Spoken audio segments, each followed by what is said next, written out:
culture of dignity and love. Rages to rise. We were once rich, now we are in rise. Rages to rise. Now we're kneeling. Welcome to Reflections.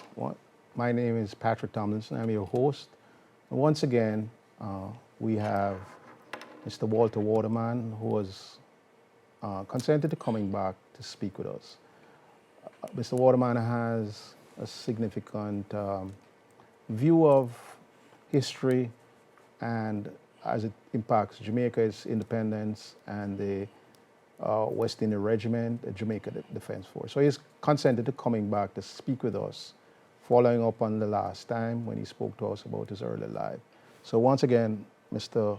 Waterman, welcome, and thank you for coming. Thank you And for thank having you for me. a splendid interview the last time. When you were here last time with us, you started telling us about your time as the chief clerk, your time in the JDF, and on the journey here, you spoke about you being instrumental in setting up the records office, the records section Record section. of the Jamaica Defense Force. I'd like you to tell us a little bit about the significance of that, what it took, and your place in that whole activity.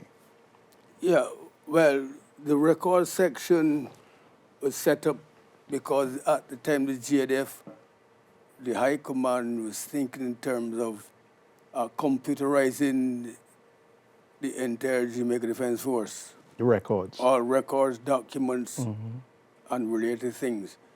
And apparently they thought it fit that the computerization should start with the actual soldiers' records. And I was now sent again from the Support and Service Battalion to set up that office, which, in fact, when I got to Pay and Records office, it was just an empty office. No chairs, no tables, no benches, just an empty office. Can you tell us why And, you think you were chosen? Well, I was told that I might have been the best man at the time to send there.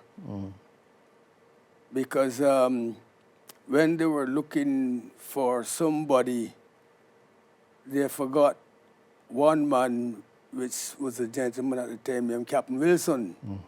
He, before he was commissioned, he was the chief clerk of 1GR as well, and a very knowledgeable gentleman. First But Battalion of Jamaica First Regiment. Battalion, yes, he was the chief clerk there. When he got a commission, he was in Monig as the quartermaster to the 2nd Battalion. So when they were looking for some suitable or qualified person to start that section, the headquarters completely forgot that Captain Wilson was a chief clerk. And good fortunes or bad fortunes, I was selected.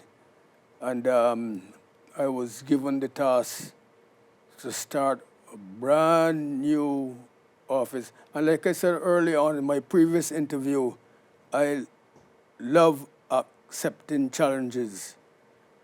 And what was the challenge in setting up challenges this? was to get this office up and running within 6 months. That was the challenge. You're telling me some officer gave you this challenge, throw this challenge to you? Well, put it this way, to be exact, the chief of staff gave me 6 months At that time? to set this office up. And who was this? And I got this information through a deceased Colonel Macmillan, Trevor Okay. Macmillan. But you know, sometimes you can't speak about deceased people because they're not here to say yeah or nay. But there's a fact. He said the chief, he was giving me 6 months to set up this office. And I politely told after they give me a job description, what I'm entitled to do or what I'm supposed to do, I simply sent a message to the chief of staff telling that the office will be up and running within 2 months.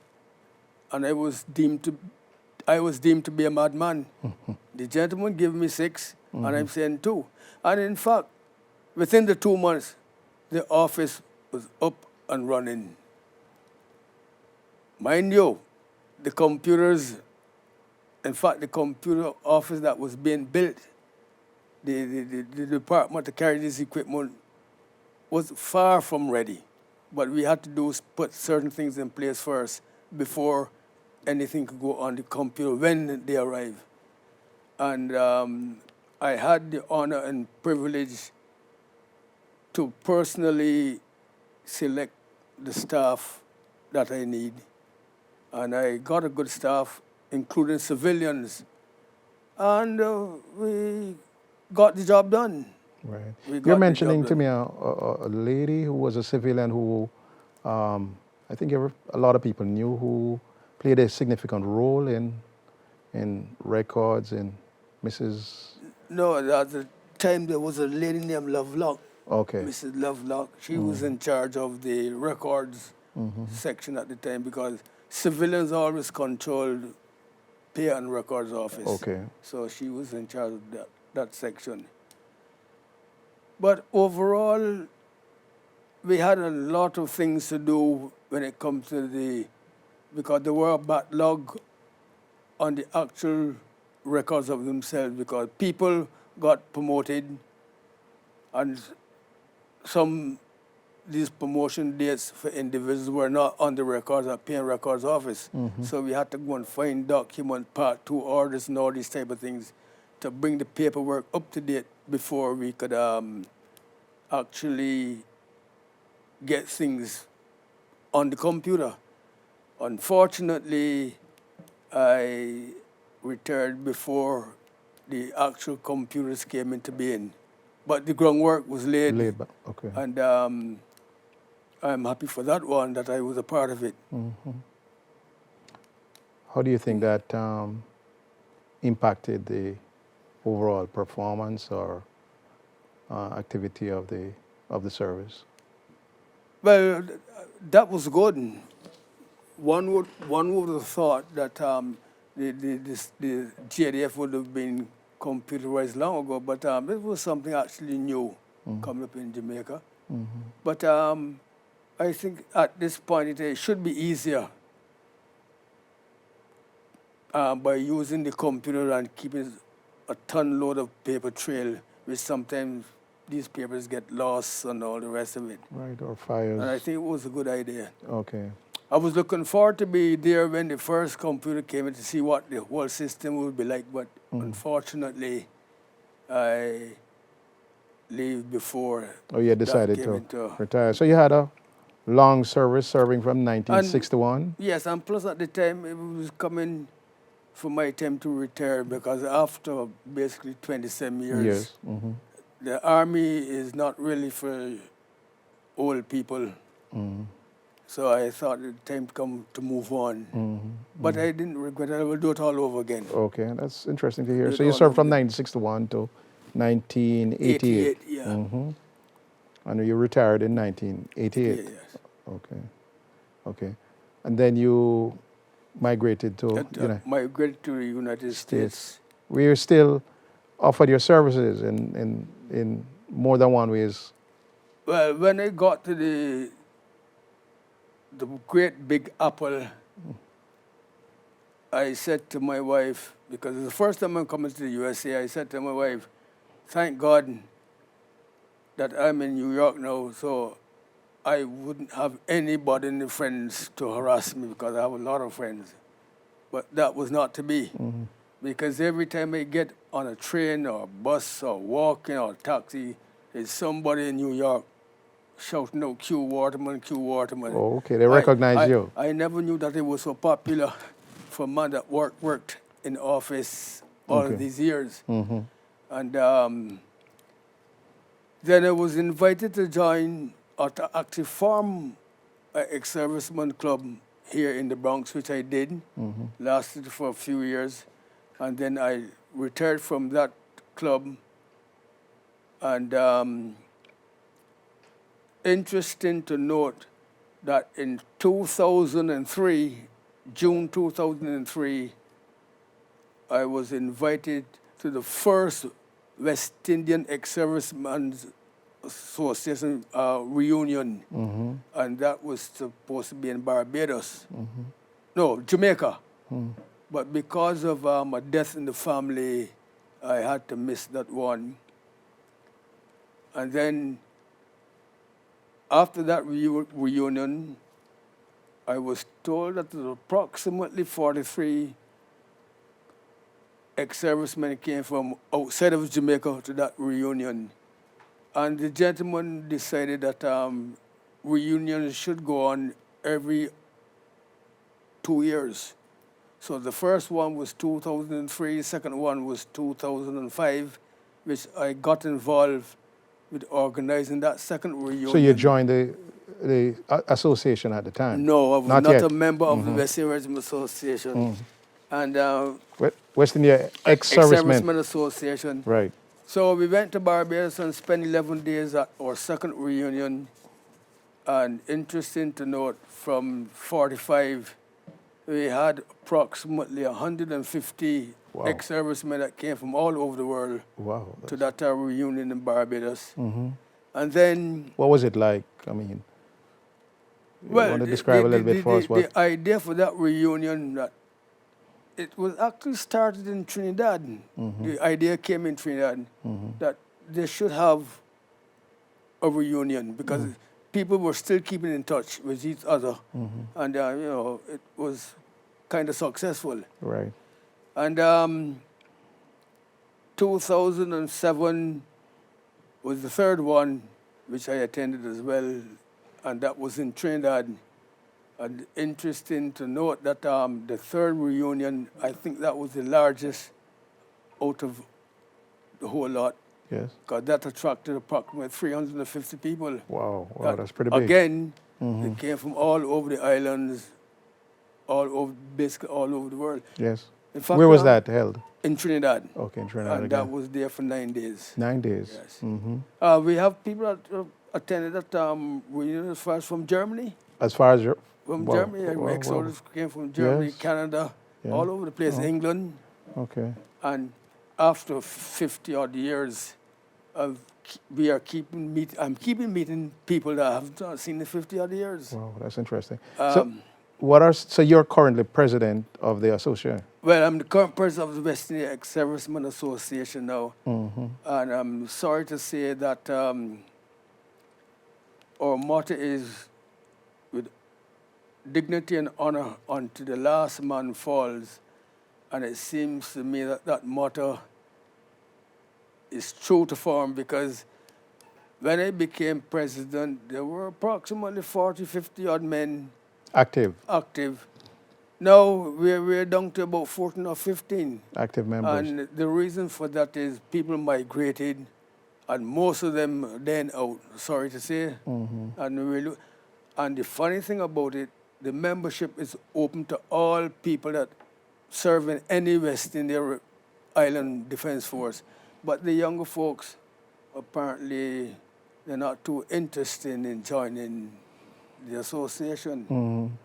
So we have to appeal to them then to join the association. And what are some of its aims and benefits? What was the aim? Well, when it was first formed, sometime in the 70s, it was formed by the same group of guys that served in Jamaica. And they met in New York and decided, I think they got jealous because some other police forces from the Caribbean, policemen from the Caribbean islands, they formed themselves into associations. And they were active. And these guys decided to be jealous and to form a West Indian association, and that's how it came about. But what I discovered when I became president is that some of the younger folks is being intimidated by the mere fact he used the word West India Regiment, because these were the senior guys back from 1959. And again, some people say, well, look here, these guys are from various islands. I may be from Trinidad, I may be from Barbados, so I don't want to join. I better join the Basin one, what have you. Which, this thing was formed so long. So what if you don't join West Indian, a Jamaican organization, but you serve in the Jamaica Defense Force, come and join us. Likewise for Barbados, Trinidad, but the younger folks, they are kind of shying away. I don't know if they're being intimidated by the word West Indian Regiment, but we are begging the people to come and join. So you're still making an appeal for Yes, we're still making an members. appeal Okay. to join. And you've had some very prominent members, you're telling me. Oh, yes. You want to mention a few of in the them? West Indian Regiment, you know, it's interesting to note that some people have the army down to be the bottom of the totem pole. That is to say, oh, you're not too highly educated in college, graduate, university, so you join the army. But people join the forces for various reasons. But little did people know that, for instance, in the West Indian Regiment, we had quite a number of bright guys that joined. Quite a number of them wanted to be officers, but you know, the officers' corps was a bit limited. In what sense? In fact, because of promotions, you know, for instance, in a company, a platoon may have 3 officers. So if you have 10 officers, there's no scope for promotion or there's no vacancy there. But we have quite a few guys. I could mention the late Dr. Holder. He left the West Indian Regiment. He went back to Trinidad, served in the Trinidad Defense Force for a little while, migrated to USA, and became a doctor. He was a dentist. Okay. I could think in terms of a gentleman, he's still alive, Dr. Providence. He's from Trinidad.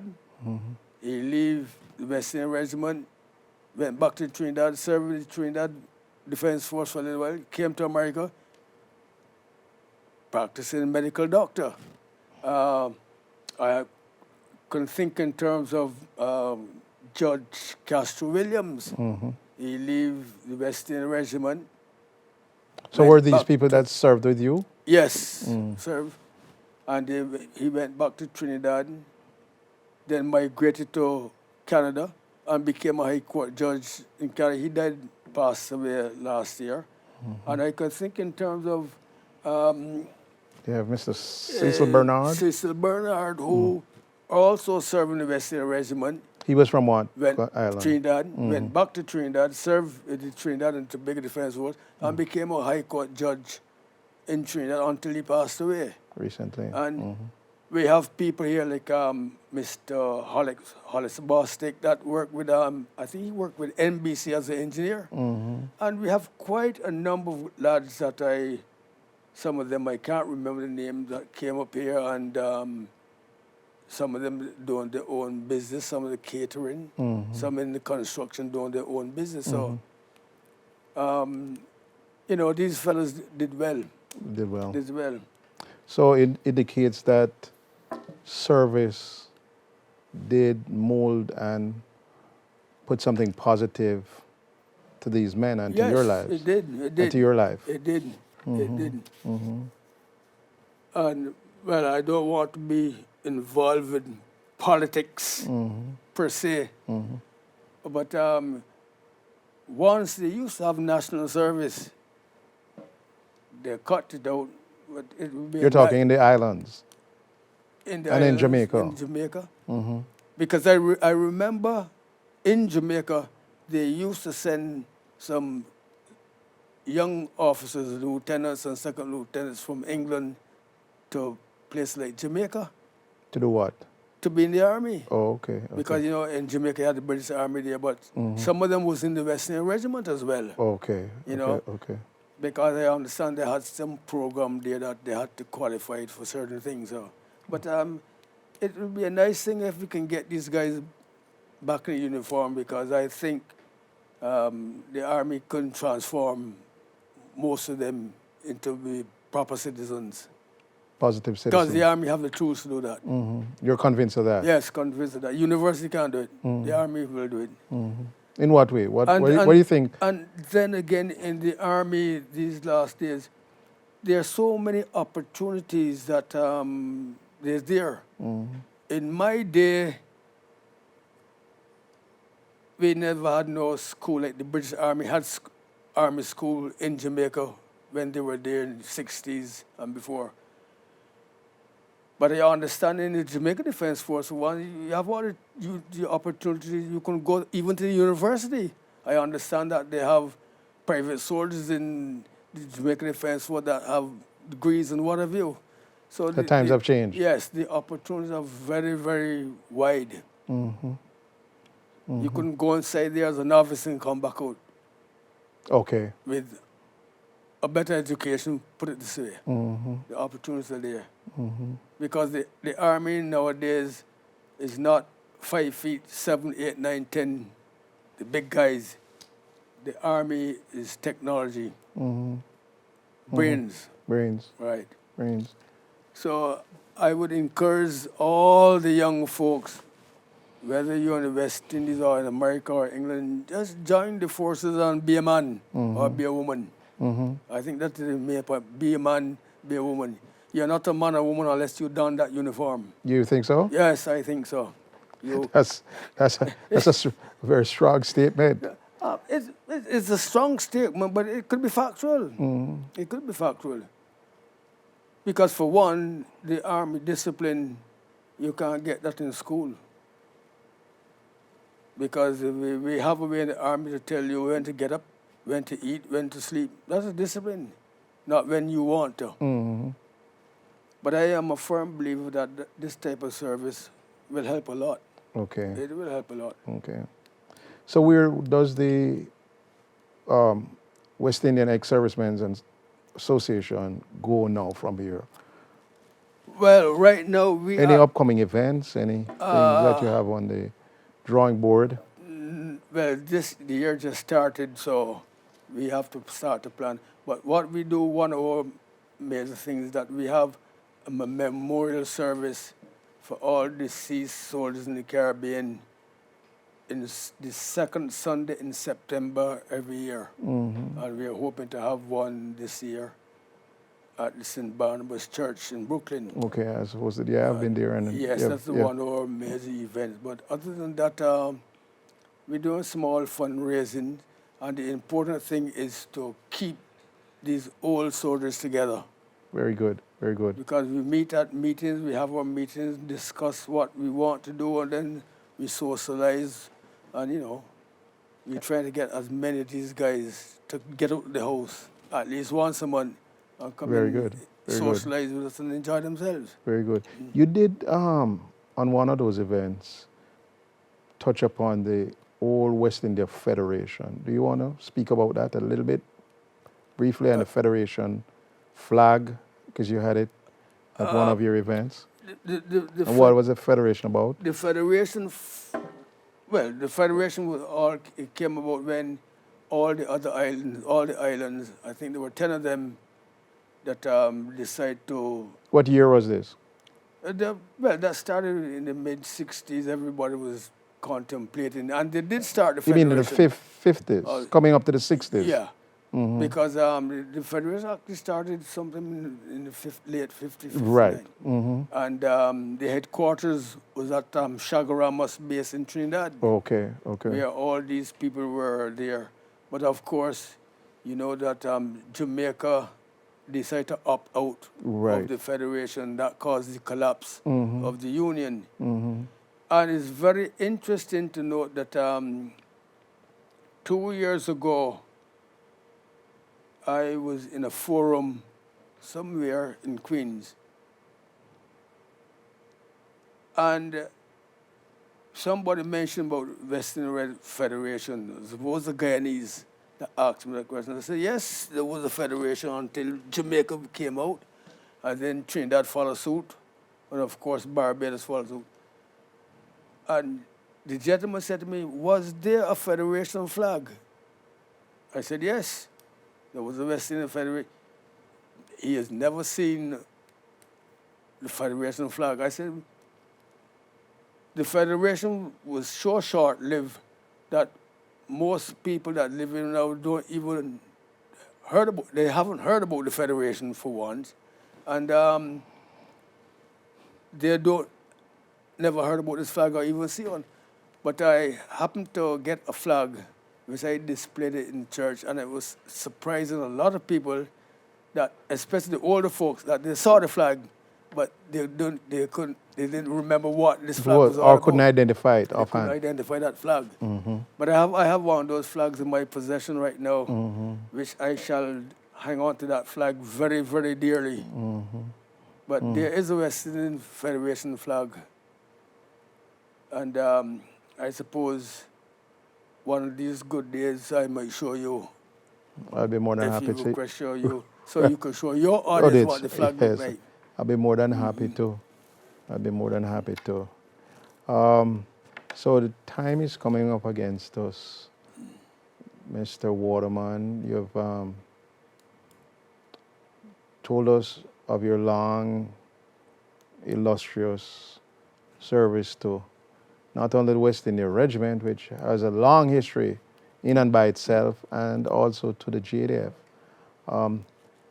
In coming up to closing, would you like to take a few moments to sum up or to leave us any words that you'd like us to take with us and keep with us? Well, in summing up, this is for the retired gentlemen and ladies that serve in any... By the way, do you have any idea roughly how many people passed through, served in the West India Regiment or up to the current time in the JDF? Do you have any? How many people might have? Must be tens of thousands, right? No. In my estimation, it could be over 1,000. Over the years, between now? Between 1959 to 61. No. That's 1,000. But since 61 to the current time, you're talking 2020. about... you're yes, how many people that have passed through that quite institution? Quite a number. You'd say tens of thousands, right? I would Must say have been. 10, but all I can tell you is quite a number of people. Quite a number. Because the numbers, what we call the service numbers, Americans might say service number. In the English and in Jamaica, we call it the regimental numbers. Right. My number was 12063. Okay. So nobody will have that number again, so you can see how many people passed through the Army that time. Okay. Well, Mr. Waterman, thank you so much for a very interesting and insightful time, and we wish you well in your association. Thank you for coming. Thank you so much.